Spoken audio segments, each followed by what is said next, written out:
Assalomu alaykum aziz yurtdoshlar va obunachilarim.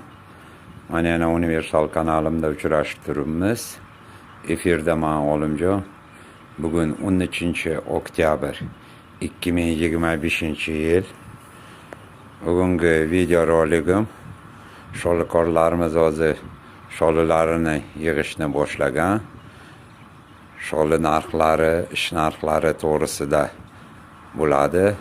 Men sizlarga narx-navolarini ham aytib o'taman. Bu video roligimni tomosha qilinglar. Universal kanalimga obuna bo'linglar. Rolik yoqsa like bosinglar, kommentariyalar yozinglar.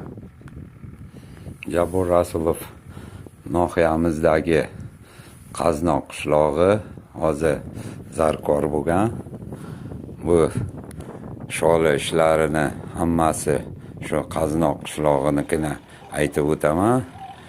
Hozir sholikorlar shollarni o'raytibdi. Sholi o'roqchilari urish uchun mana bir sotig'i 30-35 somondan narxi bo'lyapti. Sholi o'roqchilar bo'lsa Dehmoy, Qaznoq, Qulamboshga borib ishlasalar bo'ladi. Endi yerni ichidan chiqib tashib chiqyapti yigitlar traktorlarga ortib. Bu ko'proq kombaychilar o'zlari bilan brigada olib kelyapti. O'zlari ortib chiqishyapti, kombayda ishlashyapti.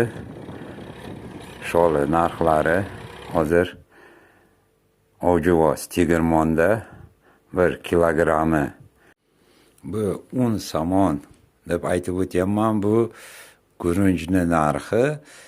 Tegirmonga sholi tushib, gurunch tayyor bo'lib chiqqandan keyingi bu narx. Preslar daladagi narxlari o'zlari shu joyidan borib ortib ketishyapti porterlarda. Bir presni narxi 12-13 somondan bo'lyapti. Bugungi kundagi narx-navolar mana shu edi. Shu bilan roligimni yakunlayman. Yana efirda uchrashganimizcha xayr, sog', omon bo'linglar.